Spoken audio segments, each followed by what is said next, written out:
เอาสบายดีพี่น้องเดิมมื้อนี้กาอยู่กับเราอยู่รัสเซียพี่น้องเลย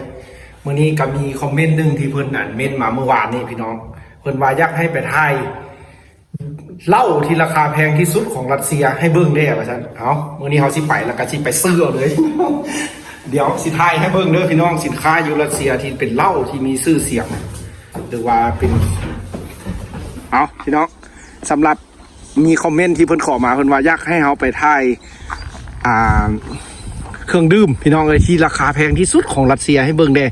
เอามื้อนี้เขาสิไปพี่น้องสิพาไปเด้อนี่กำลังเอาถุงเป้ไปนำพี่น้องเขาก็สิเอาได้มากินน้อยนึงเป็นวันเสาร์วันอาทิตย์พี่น้องเลยมือพักมือพร เดี๋ยวสิพาไปเบิ่งมีที่ห้านนี่ของแพงที่สุดฮะเท่าไหร่กะว่าแก้วละล้าน2 ล้านประมาณนั้นเนาะเอาพี่น้องเดี๋ยวสิพาไปเบิ่งเด้ออยู่ในห้างที่แบบขายเหล้าโดยเฉพาะเลยพี่น้องของรัสเซียวนก้ารัสเซียว่าสั้นๆพี่น้องเลยเอาตอนนี้เขากำลังไปพี่น้องเดี๋ยวซีถ่ายให้เบิ้งคือว่าเป็นอันเนี่ยก็เหล้าเป็นวนก้ารัสเซียมาสันนี้พี่น้องเอาเฮียเบิ้งเด้อว่าซีราคาเท่าไหร่พี่น้องเขาก็บ่เคยเอาลงจักเทื่อคลิปแล้วนี่พี่น้องแล้วก็หักก็คิดว่าโอ้มีคอมเมนต์เพิ่นเม้นมาแบบนี้เดี๋ยวสิพาไปเอ็ดพี่น้องมือเขามีเวลาเดี๋ยวสิพาไปสิเป็นจังไดน่าจะเป็นล้าน2 ล้านตีก็บ่เคยเห็นได้พี่น้องเธอว่าอยู่ที่ราคาซัมนี่เธอเพิ่นส่งออกไปก็น่าจะแพงได้พี่น้องก็บ่ฮู้สิเท่าใดกำลังไป2 คนพี่น้องอากาศหนาวๆคือเก่า-20ผู้ได้นี่ดีแต่ห้านบ่ไก่เฮือนพี่น้องเลย กำลังย่างไปเอาพี่น้องดินแดดรัสเซียเด้อ 2 คนกำลังย่างคันมันไก่เงินนี่ต้องได้ใส่หมวกใส่อย่างดีๆพี่น้องอันนี้พอดีหมวกเงินได้นี่แหละห้านขายเหล้าขายอย่างพี่น้องอยู่นี่แต่หากอยู่ใต้ดินได้พี่น้องซันใต้ดินสิพาไป2 คนเปผู้หนึ่งเราสิเป็นผู้ถ่ายพี่น้องถ่ายคลิป ถือว่าเป็นคลิปแรกเด้อพี่น้องที่มาแบบนี้ที่ขอมาแบบนี้เด้อเขาก็ขึ้นบ่ออกได้ว่าสิทายนะแต่เพิ่นยักเห็นว่าของที่แพงที่สุดอยู่รัสเซียพี่น้องเลยก็ดีได้พี่น้องขอมาแบบนี้นะเขาก็อยากฮู้เพื่อเป็นในการเฮ็ดคลิปตัวหน้านี่อันนี้ก็หาเถิดถังขี้เหงื่อพี่น้องเลยลงไปเลยได้นี่อุ้ยตายดิบพี่น้องเลย ขายเหล้าขายเบียร์โดยเฉพาะเลยพี่น้องอยู่นี่นะห้ามสูบยาที่ไหนพวกเราพาสปอร์ตมาใช่ที่เดี๋ยวเลาะเบิ้งกันเด้อพี่น้องเลยว่าสิอยู่ใส่ของที่แพงที่สุดอันนี้เป็นอย่างวายวะนี่ นี่วาย2 แล้วตายนี่ตัวเหล้ารัสเซียตัวนี้1,000ตัวนั้นปลายโอ้6,000 ปลายเท่าไหร่นี่6,900 2 ล้านปลายคุณได้มา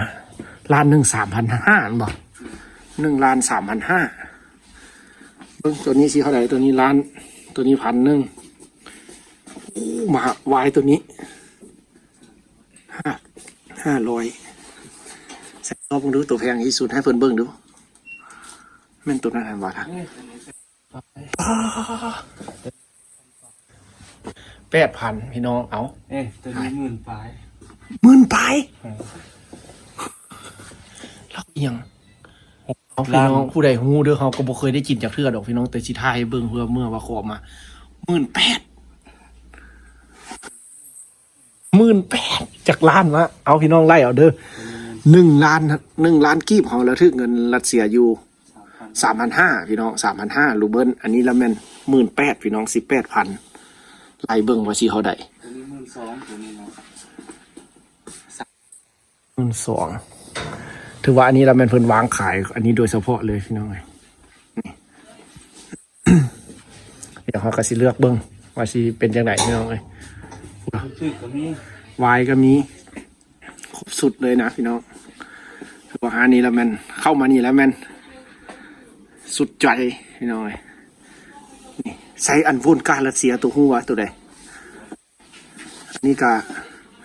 แม่นอัน คัสกี้ภาษารัสเซียเนาะอันนี้เต้าก้า รัสเซียวัดนะจัง เต้าก้าเนาะอันนี้เนาะนี่ตัวนี้เต้าก้าเนาะที่แบบเพิ่นกินกับปลาเค็มนะพี่น้องอันนี้นะเอาเขาก็บ่เคยได้กินดอกพี่น้องแต่กะสิทายเบิ่งเด้ออันเต้าก้านี่เคยกินอยู่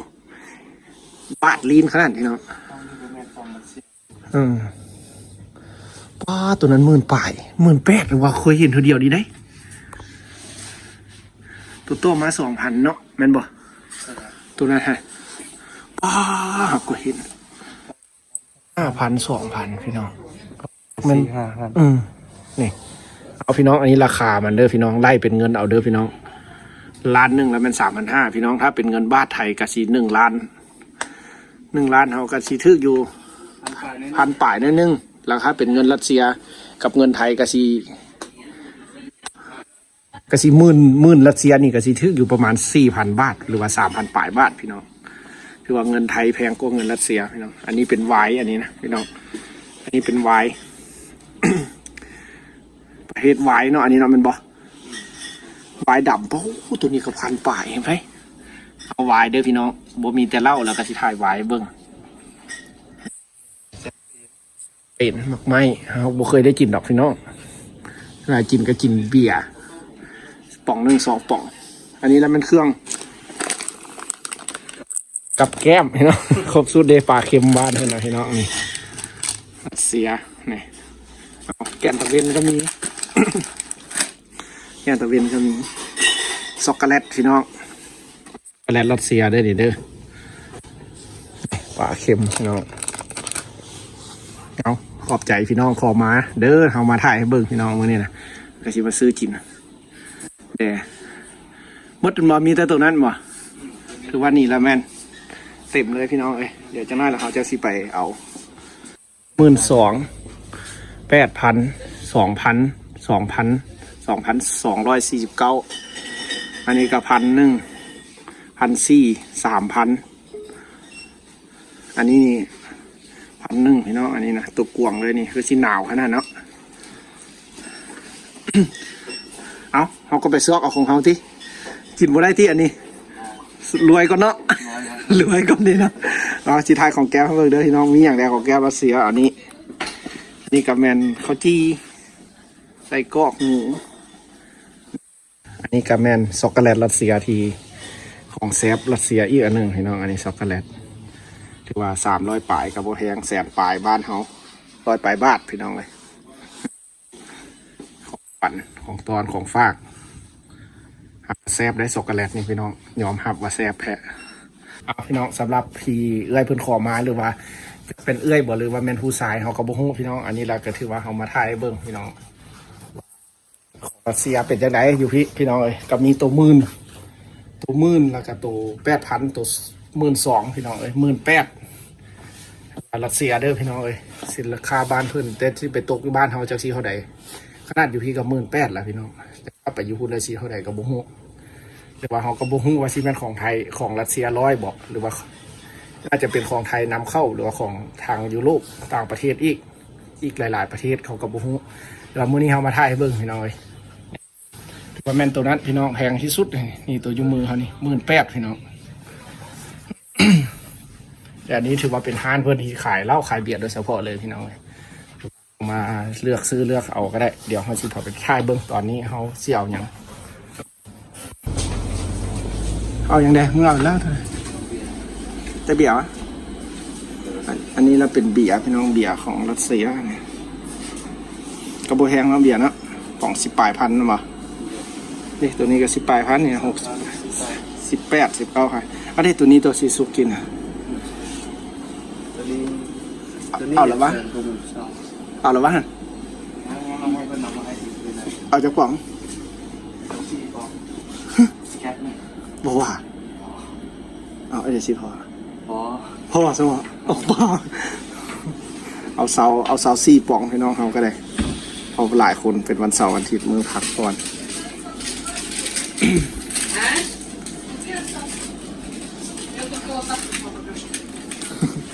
จะได้เต้มัน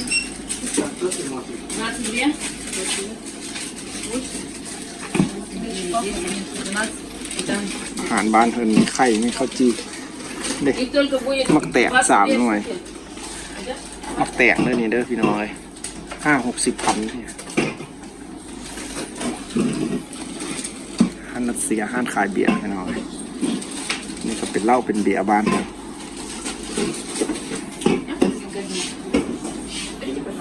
มาเรามาที่เบอร์หนึ่งเด้อ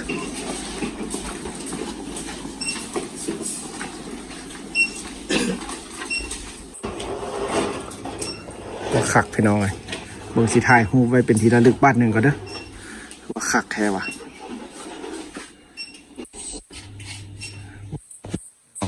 มุมเบียร์เด้อนี่ว่าเป็นเบียร์โดยเฉพาะเหล้าโดยเฉพาะพี่น้องอันนี้นะว่าคักขนาดแบบนี้ความฝันเด้เนาะมีห้านแบบนี้อยู่เฮือนเด้เด็กพี่น้องมืดพันป่ายหนึ่งนะสาวปองสาวป่ายเอาพี่น้องเมื่อเอาแล้วเอาจินอันนี้เอาพี่น้องเลยเหล้าจินบ่ได้มันแห้งพี่น้องเลยตัวทื่อก็มีดอกแต่มันหักเมาแห้งพูดเจอเต้าก้าหันแห้งเลยพี่น้องเลยนี่ก็คือบ้านเฮือนพี่น้องเอาแล้วเขากระท่ายให้เบิ้งเด้อพี่น้องเลยแล้วก็มาเอาเขา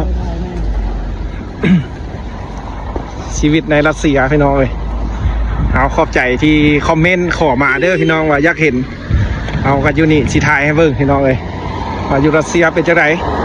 เมืองหนาวๆแบบนี้พี่น้องป้ามาคิดว่ายวนบุมีในตัว18,000นะ